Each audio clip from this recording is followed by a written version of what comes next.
Big boss ಆದ್ಮೇಲೆ ಹೆಂಗಿದೆ life? ನಾನೇನೋ ಅನ್ಕೊಂಡಿದ್ದೆ ಬರೋ ಅಷ್ಟ್ರಲ್ಲಿ ಹಂಗೆ ಅಂತ. ಬಟ್ ನನಗೆ ಅದು ಶಾಕಿಂಗ್ ಯಾಕೆ ಅಂತ. ಬಟ್ ನೆಗೆಟಿವ್ ಆಗಿದ್ದರಿಂದ ಯಾರು ಫಾಲೋ ಮಾಡಿಲ್ಲ ನನ್ನನ್ನು.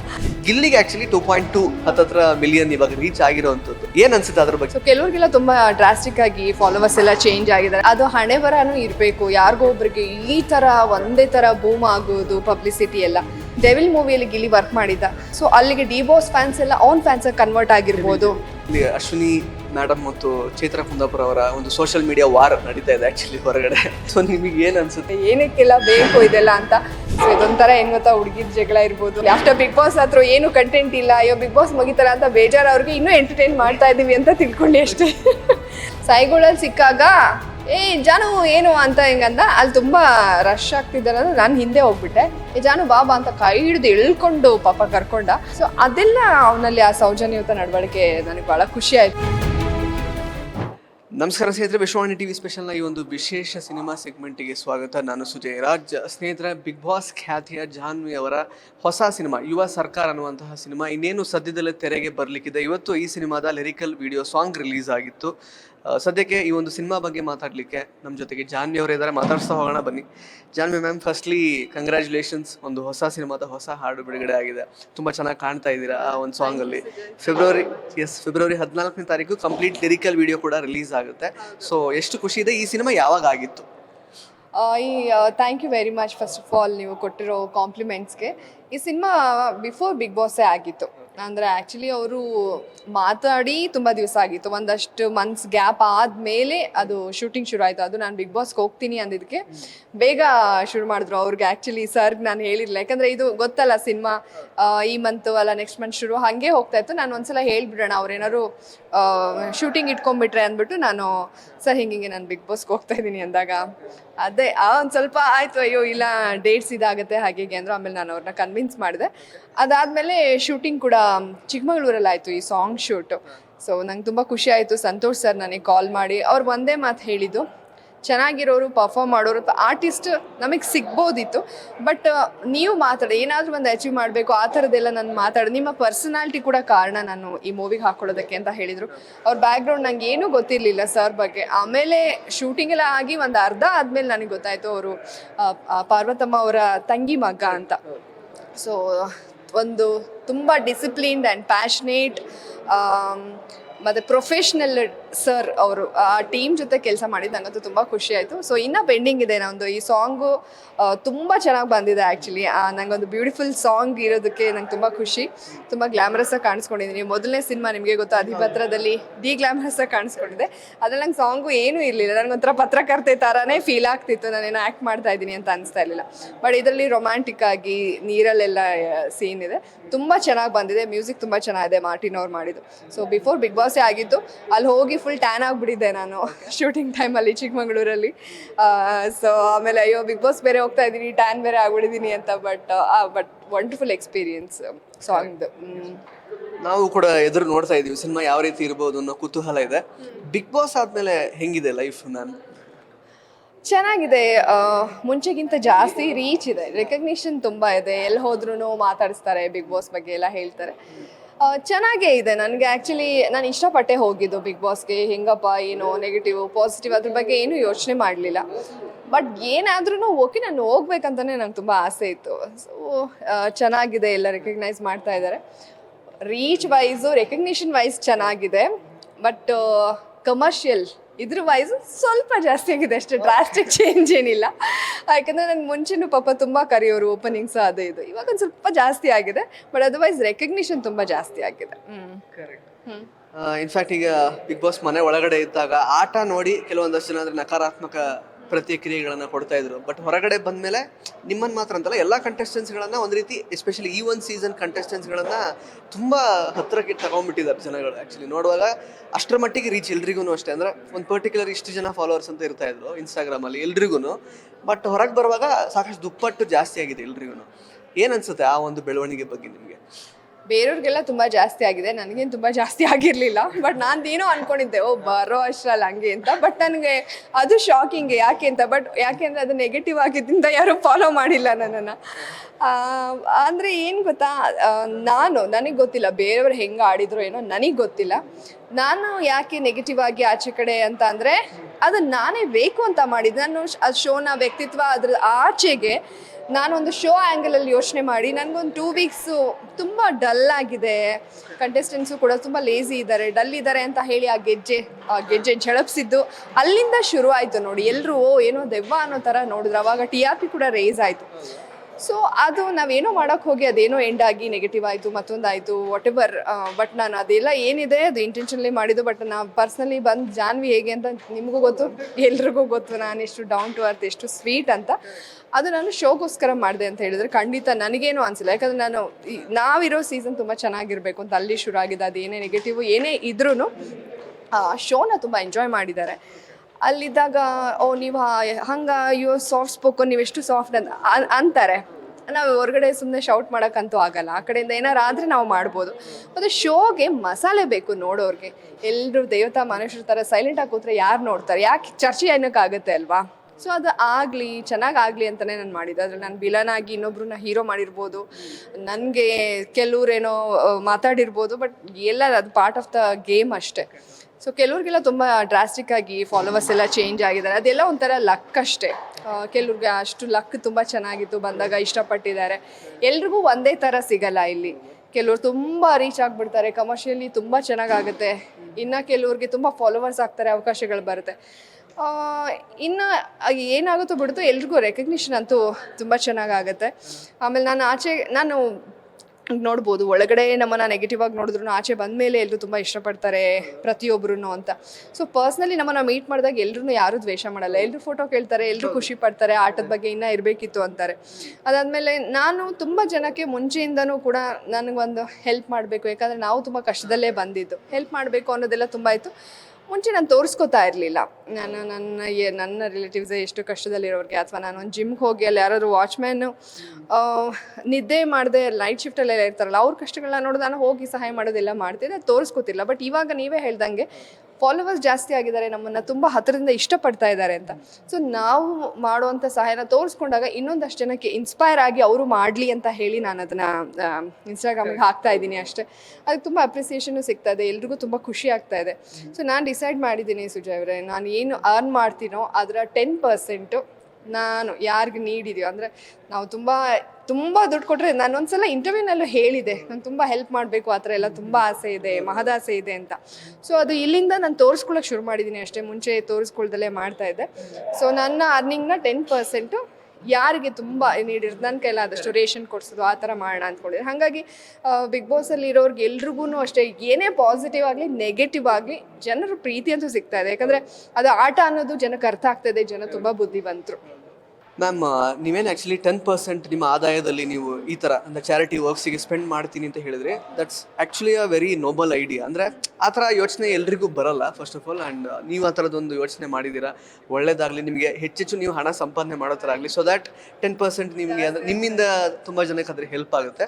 ಆ್ಯಂಡ್ ನೀವು ಆ್ಯಸ್ ಯು ಸೆಡ್ ಆ್ಯಕ್ಚುಲಿ ತುಂಬ ಸ್ವೀಟ್ ನಮಗೆ ಎದುರುಗಡೆ ಸಿಕ್ಕೋದಾಗಿಲ್ಲ. ಆ್ಯಂಡ್ ಪರ್ಸ್ನಲಿ ನಾನು ತುಂಬ ಸಲನೂ ಹೇಳಿದ್ದೀನಿ ನಿಮಗೂ ಕೂಡ, ಅಂದರೆ ನಮ್ಮದು ವೃತ್ತಿ ಅಂತ ಬಂದಾಗ ನಾನು ನಿಮ್ಮನ್ನು ಇನ್ಸ್ಪಿರೇಷನ್ ಆಗಿ ತೊಗೊಂಡಿದ್ದೀನಿ ಇಲ್ಲಿ ತನಕನೂ, ದಟ್ ಈಸ್ ದೇರ್. ಬಟ್ ಅದೇ ನೀವೀಗ ಹೇಳಿದ್ರಿ, ಒಂದು ಆಟ ಅಂತ ಬಂದಾಗ ಅದನ್ನು ನಾನು ಬೇರೆ ಥರನೇ ಪೋರ್ಟ್ರೇ ಮಾಡಬೇಕಾಗುತ್ತೆ. ಇಲ್ಲಾಂದರೆ ಎಲ್ಲರೂ ಒಂದೇ ಥರ ಇದ್ದರೆ ಏನು ಬೋರ್ ಅನಿಸುತ್ತೆ ಆ ಥರದ್ದೆಲ್ಲ ಅಂತ ಜನಗಳಿಗೂ ಈಗ ಅರ್ಥ ಆಗಿರುತ್ತೆ. ಬಟ್ ಈಗ ಫಾಲೋವರ್ಸ್ ಅಂತ ಬಂದಾಗ ನೀವು ಒಂದು ಮಾತು ಹೇಳಿದ್ರಿ, ಅಂದರೆ ಒಬ್ಬರಿಗೆ ತುಂಬ ಹೈಪ್ ಸಿಗುತ್ತೆ, ಇಮಿಡಿಯೇಟಾಗಿ ರೀಚ್ ಆಗುತ್ತೆ ಅಂತೆಲ್ಲ. ಗಿಲ್ಲಿಗೆ ಆ್ಯಕ್ಚುಲಿ 2.2 ಹತ್ತತ್ರ ಮಿಲಿಯನ್ ಇವಾಗ ರೀಚ್ ಆಗಿರೋವಂಥದ್ದು. ಏನು ಅನಿಸುತ್ತೆ ಅದ್ರ ಬಗ್ಗೆ? ಆ ಒಂದು ರೀಚ್ ಅಂದರೆ ಇದುವರೆಗೂ ಯಾವ ಒಬ್ಬ ಬಿಗ್ ಬಾಸ್ ಕಂಟೆಸ್ಟೆಂಟಿಗೆ ಅಥವಾ ಬಿಗ್ ಬಾಸ್ ವಿನ್ನರ್ಗೆ ಸಿಗದೇ ಇರುವಂತಹ ಒಂದು ರೀಚ್ ಅಥವಾ ಆ ಥರದ್ದೊಂದು ಎಕ್ಸ್ಪೋಜರ್, ರೆಕಗ್ನಿಷನ್ ಸಿಕ್ಕಿರೋದು, ಅದ್ರ ಬಗ್ಗೆ ಏನು ಅನಿಸುತ್ತೆ ನಿಮಗೆ? ಸೊ ನನಗೇನು ಅನಿಸುತ್ತೆ, ಹೀ ಈಸ್ ಲಕ್ಕಿ ಅಂತ ಅನಿಸುತ್ತೆ.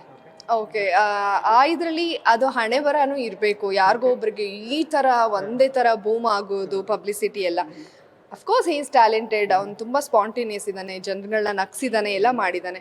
ಆ ಒಳಗಡೆ ಇದ್ದಾಗಲೂ ಅಲ್ಲಿ ಆಡಿಯನ್ಸಿಂದ ಬರೋ ಚಪ್ಪಾಳೆಯಿಂದ ಗೊತ್ತಾಗ್ತು ಗಿಲ್ಲಿದು ಬಜಾರ್ ಓಡ್ತಾ ಇದೆ ಆಚೆನ ನನಗೆ ಗೊತ್ತಾಗ್ತಾ ಇತ್ತು. ಯಾಕಂದ್ರೆ ನಾವೆಲ್ಲ ಜರ್ನಲಿಸ್ಟು ನೋಡ್ಕೊಂಡು ಬಂದಿರ್ತೀವಿ. ಬಟ್ ಈ ಲೆವೆಲಿಗೆ ಬಜಾರ್ ಓಡ್ತಾ ಇದೆ ಅಂತ ನನಗೆ ಗೊತ್ತಿರಲಿಲ್ಲ. I think too many factors ಗಿಲ್ಲಿಗೆ ವರ್ಕ್ ಆಗಿದೆ ಅಂತ ನನಗೆ ಅನಿಸುತ್ತೆ. ಬಹುಶಃ ಗಿಲ್ಲಿ ಕೂಡ ಅಂದ್ಕೊಂಡಿರಲಿಲ್ಲ ಈ ಲೆವೆಲಿಗೆ ಆಗುತ್ತೆ ಅಂತ. ಅವನು ಡೆವಿಲ್ ಮೂವಿಯಲ್ಲಿ ಗಿಲ್ಲಿ ವರ್ಕ್ ಮಾಡಿದ್ದ. ಸೊ ಡಿ ಬಾಸ್ ಫ್ಯಾನ್ಸ್ ಎಲ್ಲ ಗಿಲ್ಲಿಗೆ ಸಪೋರ್ಟ್ ಮಾಡಿರ್ಬೋದು. ಬಿಗ್ ಬಾಸ್ ಡೆವಿಲಲ್ಲಿ ಇದ್ದಾನೆ, ಸೊ ಅಣ್ಣ ಸದ್ಯಕ್ಕಿಲ್ಲ ಆಗಿರೋದ್ರಿಂದ ಈಗ ಬಿಗ್ ಬಾಸಲ್ಲಿ ಗಿಲ್ಲಿ ಸ್ವಲ್ಪ ಓಡ್ತಾ ಇದೆ, ನಾವೆಲ್ಲ ಸಪೋರ್ಟ್ ಮಾಡಿಬಿಟ್ರೆ ಇನ್ನೂ ಹೈಪ್ ಆಗಬೇಕು ಅನ್ನೋಂಥ ಅಲ್ಲಿ ಸಪೋರ್ಟ್ ಸಿಕ್ಕಿರ್ಬೋದು. ಅವನ ಒಂದು ಕಮ್ಯುನಿಟಿಯಿಂದ ಅವನಿಗೆ ಸಪೋರ್ಟ್ ಸಿಕ್ಕಿರ್ಬೋದು. ಜೊತೆಗೆ ಗಿಲ್ಲಿ ಹೇಗೆ ಅಂದರೆ ನಮ್ಮ ಮನೇಲೆಲ್ಲ ಇರ್ತಾರಲ್ಲ, ಅಂದರೆ ಊರ ಕಡೆ ಒಂದು ಗ್ರಾಮೀಣ ಸೊಗಡು ಭಾಷೆ ಎಲ್ಲರೂ ಕನೆಕ್ಟ್, ಇವನಿಲ್ಲ ನಮ್ಮಂಗೆ ಅವನಲ್ಲ ಆ ಥರ ಅನ್ಕೊಂಡ್ಬಿಡ್ತಾರೆ. ಸೊ ಅವಾಗ ಏನಾಗುತ್ತೆ, ಅದು ಒಂದು ಹ್ಯೂಮನ್ ಸೈಕಾಲಜಿ. ಸೊ ನಮ್ಮ ಥರ ಒಂದು ಭಾಷೆ ಮಾತಾಡೋ ಒಬ್ಬ ಹುಡುಗ ಅಲ್ಲಿ ಹೋಗಿ ಒಂದು ಹವಾ ಇದು ಮಾಡ್ತಾನೆ ಅಂದರೆ ನಾವು ಒಂಥರ ಆಗ್ಬೋದು ಅಂತ ಹೇಳಿ ಪ್ರತಿಯೊಬ್ಬರು ಅವನಿಗೆ ಕನೆಕ್ಟ್ ಆಗಿದ್ರೆ. ಆ ಸಿಂಪ್ಲಿಸಿಟಿ, ಗ್ರಾಮೀಣ ಭಾಷೆ, ಅವ್ನು ಸಿಂಪಲ್ ಆಗಿ ಒಂದು ಬನಿಯನೆಲ್ಲ ಹಾಕೊಂಡು ಓಡಾಡ್ತಾ ಇದ್ದಿದ್ದು. ಸೊ ಎಲ್ಲ ಕನೆಕ್ಟ್ ಆಗಿ. ಇನ್ನೊಂದು ನೀವುಗಳು ಈಗ ಸೋಷಿಯಲ್ ಮೀಡಿಯಾ ತುಂಬ ಚೆನ್ನಾಗಿ ಎಲ್ಲರೂ ತೋರಿಸೋದು. ಅವನೇನೋ ಒಂದು ಜೋಕ್ ಮಾಡಿರ್ತಾನೆ ನನಗೆ, ಹೋಗ್ಬಿಟ್ಟೈತದೆ ಹೋಗ್ಲಾ ಮುದೇವಿ ಅಂತ, ನಮಗಲ್ಲ ಅದೇನು ಅನ್ಸಿರಲ್ಲ. ಬಟ್ ಇವ್ರುಗಳೆಲ್ಲ ಸೋಷಿಯಲ್ ಮೀಡಿಯಾದಲ್ಲಿ ಎಡಿಟ್ ಮಾಡಿ ಹಾಕ್ದಾಗ ನಾನೇ ಬಂದು ನೋಡ್ನಾಗ್ತಾ ಇದ್ದೆ ಇದು ಹಿಂಗೆಲ್ಲ ವರ್ಕ್ ಆಗಿದೆಯಾ ಅಂತ. ಸೊ ಎಲ್ಲರೂ ಎಡಿಟ್ ಮಾಡಿ ಟ್ರೋಲ್ ಮಾಡಿ ಅವನಲ್ಲಿರೋ ಒಂದು ಹಾಸ್ಯ ಪ್ರಜ್ಞೆನ ಎಲ್ರಿಗೂ ರೀಚ್ ಮಾಡಿಸಿದಾಗ ಎಲ್ಲರೂ ಗಿಲ್ಲಿ ನಗ್ಸ್ತಾನಲ್ಲ, ಇನ್ನು ಅದು ಆ ಸ್ಪಾಂಟಿನಿಟಿ ಅವನಲ್ಲಿ ಇದೆ, ಇಲ್ದಲೇ ಯಾರು ಏನೂ ಮಾಡೋಕ್ಕಲ್ಲ. ಸೊ ಸೋಷಿಯಲ್ ಮೀಡಿಯಲ್ಲಿ ಆದಂಥ ರೀಚು ತೆಗೆದ್ರೆ ಅವನದೇ ಬಂದಾಗ ಎಲ್ಲರೂ ಗಿಲ್ಲಿ ಗಿಲ್ಲಿ ಗಿಲ್ಲಿ ಅನ್ನೋಕ್ಕೆ ಶುರು ಮಾಡಿಬಿಟ್ಟಿದ್ದಾರೆ. ಅದು ಯಾವುದೋ ಒಂದು ಹೆಸರನ್ನ ನಾವು ಅಂತ ಇದ್ರೆ ಅದು ತುಂಬ ಎನರ್ಜೈಸ್ ಆಗುತ್ತೆ ಆ ಹೆಸರು.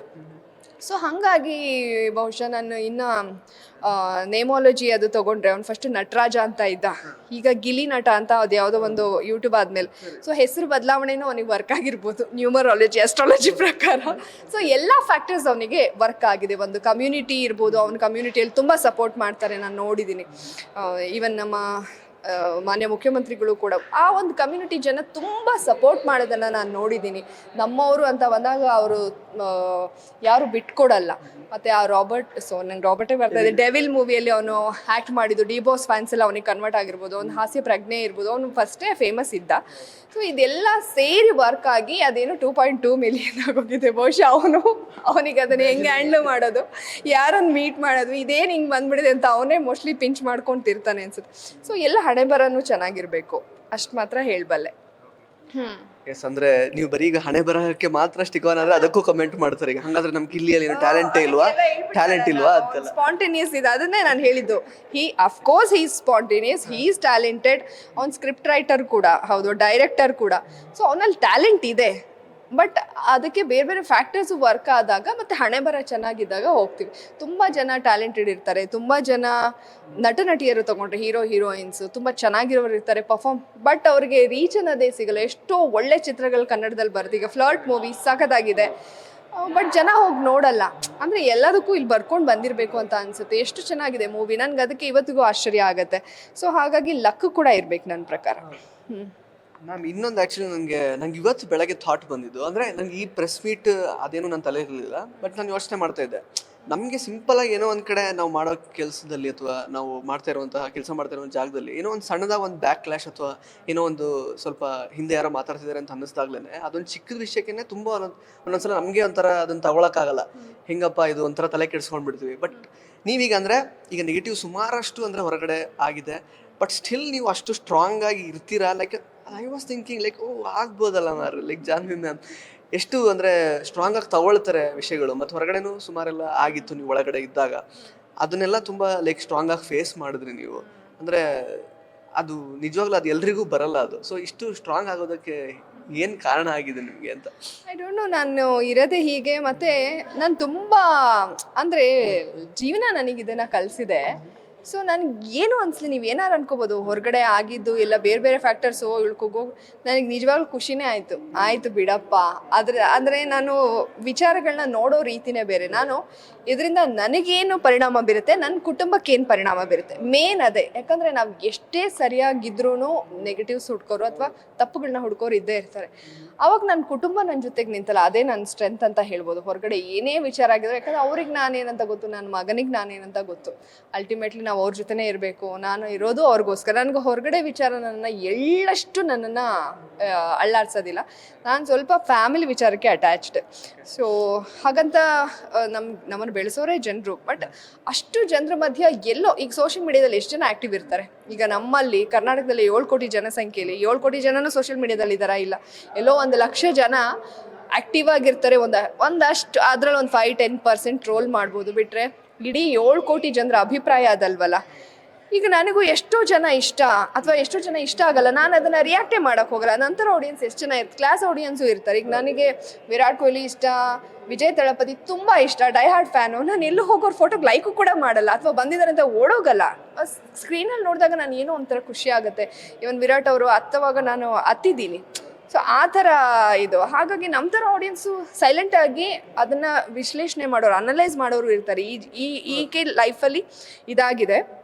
ಯಾರ್ಯಾರು ಹೊರಗಡೆ ಬೇಳೆ ಬೇಯಿಸ್ಕೊಂಡ್ರು, ಈ ಆಟನ ಎಲ್ಲರೂ ಪರ್ಸ್ನಲ್ ಆಗಿ ಅವ್ರು ತೊಗೊಂಡು ಯಾಕೆ ಅಷ್ಟೊಂದು ಅವರಿಗೆ ನೆಗೆಟಿವ್ ಆಗಿ ಟ್ರೋಲ್ ಮಾಡ್ತಾರೆ, ಕಮೆಂಟ್ ಮಾಡ್ತಾರೆ. ಈಗ ಏನು ಈ ಗೆಜ್ಜೆ ವಿಚಾರ ಇದಾಯಿತು, ನನ್ನನ್ನು ಕೆಲವ್ರನ್ನ ನಿಮ್ಮನ್ನು ಅನ್ಫಾಲೋ ಮಾಡ್ತಾ ಇದ್ದೀನಿ, ಮತ್ತು ನಾನು ಬಿಗ್ ಬಾಸ್ನ ರೀಟೆಲಿಕಾಸ್ಟ್ ಮಾಡ್ಕೊಂಡು ನೋಡಿದೆ, ನಮ್ಗೆ ಇಷ್ಟ ಇಲ್ಲ. ನಾನು ರಕ್ಷಿತಾನೇ ಚೆನ್ನಾಗಿದ್ದೀವಿ, ಕಾರ್ಯಕ್ರಮದಲ್ಲಿ ಭೇಟಿ ಆಗ್ತೀವಿ. ಮತ್ತು ಏನು ಒಳಗಡೆ ಏನೇನಾಗಿತ್ತು ಅವ್ರವ್ರುಗಳು ಎಲ್ಲ ಚೆನ್ನಾಗಿದ್ದಾರೆ. ಬಟ್ ಜನ ಯಾಕೆ ಪರ್ಸನಲ್ ಆಗಿ ತೊಗೊಂಡಿದ್ದಾರೆ ಗೊತ್ತಿಲ್ಲ. ಅದು ಅವ್ರ ಇನ್ನೋಸೆನ್ಸ್ ಇರ್ಬೋದು ಅಥವಾ ಅವ್ರಿಗೆ ಆ ಟ್ರಿಗರ್ ಆಗಿರ್ಬೋದೇನೋ, ಅದು ನೋಡಿರೋದನ್ನು ಅವ್ರು ಅಷ್ಟು ಚೆನ್ನಾಗಿ ಸ್ಟೋರ್ ಮಾಡ್ಕೊಂಡಿದ್ದಾರೇನೋ. So it's all psychology. ಅದನ್ನು ನಾವು ತಿಳುವಳಿಕೆ ನಮಗಿರೋದ್ರಿಂದ ನಾವು ಅವ್ರನ್ನ ದ್ವೇಷ ಮಾಡೋದು ಅಥವಾ ನಾವು ಚೈಲ್ಡಿಶ್ ಆಗಿ ಬಿಹೇವ್ ಮಾಡಿದ್ರೆ ಅದರಲ್ಲಿಲ್ಲ. ಮತ್ತು ಅದನ್ನು ನಾನು ಸೀರಿಯಸ್ ಆಗಿ ತೊಗೊಂಡು ತಲೆ ಕೆಡಿಸ್ಕೊಂಡ್ರೆ ಜೀವನ ಆಗಲ್ಲ. ಸೊ ನಾನು ತುಂಬ ಪ್ಯಾಷನೇಟ್, ತುಂಬ ಆ್ಯಂಬಿಷಿಯಸ್.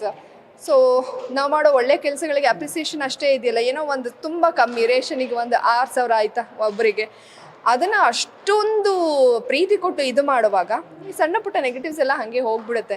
ಸೊ ಹಾಗಾಗಿ ನಾನು ಏನೇ ಇದಾದ್ರೂ ಹೊರಗಡೆಯಿಂದ ನಾನು ಇವತ್ತು ಹೇಳ್ತೀನಿ, ನನಗೆ ಆತ್ಮಸಾಕ್ಷಿ ಅಷ್ಟೇ. ನನಗೆ ಅಲ್ಲಿ ಖುಷಿ ಇರುತ್ತೆ, ನಾನು ಚೆನ್ನಾಗಿ ಆಟ ಆಡಿದ್ದೀನಿ. ನಾನು ಯಾರನ್ನೋ ಒಬ್ರನ್ನ ಇದು ಮಾಡಬೇಕು ಅಂತ ಹೇಳಿ ಕ್ಯಾಮ್ರಾ ಮುಂದೆ ಮಾಡೋಕ್ಕೆ ನನಗೇನು ಹುಚ್ಚಿಡ್ದಿರುತ್ತೆ. ಅದನ್ನು ಆಗಿ ನಾನು ತೊಗೊಂಡಿದ್ದೀನಿ. ಅದಕ್ಕೆ ಏನು ಕಂಟೆಂಟ್ ಕೊಡಬೇಕು ಅದನ್ನು ಕೊಟ್ಟಿದ್ದೀನಿ. ನಾನು ಯಾಕೆ ಇಷ್ಟು ಬೇಗ ಬಂದೆ ಅಂತ ಬೇಜಾರಿತ್ತೆ ಹೊರತು ಹೊರಗಡೆ ಆಗಿರೋದಕ್ಕೆಲ್ಲ ನನಗೆ ಯಾವತ್ತೂ ಬೇಜಾರು ಆಗಿರಲಿಲ್ಲ. ಮುಂದೇನೂ ಅಷ್ಟೇ. ನಾನು ಅಲ್ಲದೆ ಇರೋದು ಅಥವಾ ನನಗದು ಒಂಚೂರು ಡಿಸ್ಟರ್ಬ್ ಮಾಡದೇ ಇರೋದು, ನನ್ನ ಬಗ್ಗೆ ಯಾರು ನೆಗೆಟಿವ್ ಆಗಿ ಮಾತಾಡ್ತಾರೆ ಇದು ಅಂದರೆ ನಾನು ಯಾವತ್ತಿದ್ರೂ ಆತ್ಮಸಾಕ್ಷಿಗೆ ಬೆಲೆ ಕೊಡೋಳು. ನನ್ನ ಎಲ್ಲ ಜವಾಬ್ದಾರಿನ ನಾನು ಅಚ್ಚುಕಟ್ಟಾಗಿ ಮಾಡ್ತಾ ಇದ್ದೀನಿ. ಹಾಗಾಗಿ ನನಗೆ ಗಿಲ್ಟ್ ಇಲ್ಲ. ನನಗೆ ಗಿಲ್ಟ್ ಆದರೆ ಮಾತ್ರ ನಾನು ಹೋಗ್ತೀನಿ. ಸೊ ನನಗೆ ಯಾವುದೇ ಗಿಲ್ಟ್ ಇಲ್ಲ. ಗಿಲ್ಟ್ ಇಲ್ದಾಗ ನಂಗೆ ಬದುಕ್ತಾ ಇದ್ದೀನಿ. ಹಾಗಾಗಿ ಹೊರಗಿನ ಯಾವ ವಿದ್ಯಮಾನಗಳು ನನ್ನ ಅಳ್ಳಾಡ್ಸೋದಿಲ್ಲ ಅಷ್ಟೇ.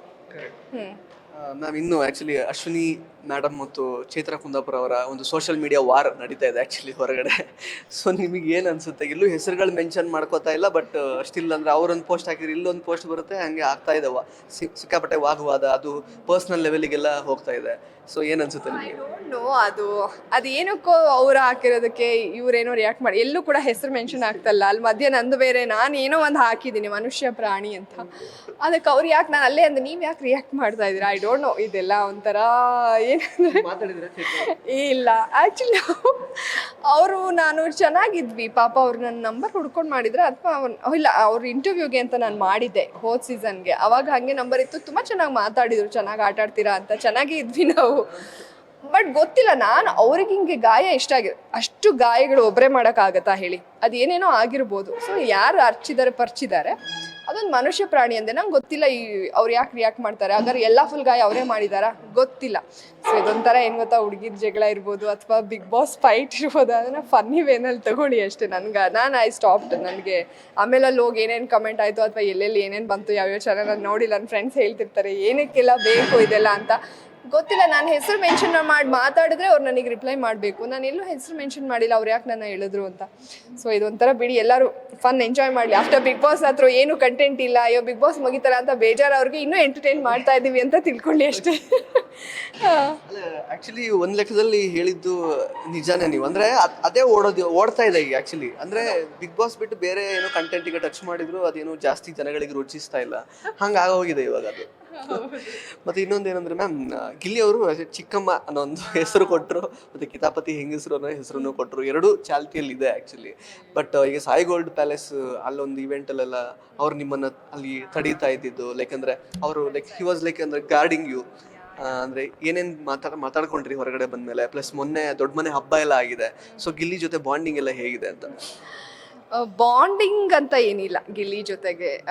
ಹೊರಗಡೆ ಬಂದಾಗ ಆ್ಯಕ್ಚುಲಿ ನಂಗೆ ಖುಷಿ ಆಯ್ತು ಅವತ್ತು ಸಾಯಿಗೋಲ್ಡ್ ಪ್ಯಾಲೇಸಲ್ಲಿ. ನಮ್ದು ಏನೇ ಜಗಳ ಆಯಿತು, ಅವ್ನು ಹಂಗಂದ ಹಿಂಗಂದ. ನಾನು ಇಂಟರ್ವ್ಯೂಸಲ್ಲಿ ಹೇಳಿದೆ, ಅವ್ನು ಪಾಪ ಅವ್ನಿಗೆ ಏನೋ ನೋಡೋಕ್ಕೂ ಟೈಮ್ ಇರಲ್ಲ ಪಾಪ. ಸಾಯಿಗೋಲ್ಡಲ್ಲಿ ಸಿಕ್ಕಾಗ ಜಾನು ಏನು ಅಂತ ಹಿಂಗಂದ. ಅಲ್ಲಿ ತುಂಬ ರಶ್ ಆಗ್ತಿದ್ದಾರೆ ಅಂದರೆ ನಾನು ಹಿಂದೆ ಹೋಗ್ಬಿಟ್ಟೆ. ಜಾನು ಬಾಬಾ ಅಂತ ಕೈ ಹಿಡಿದು ಎಳ್ಕೊಂಡು ಪಾಪ ಕರ್ಕೊಂಡ.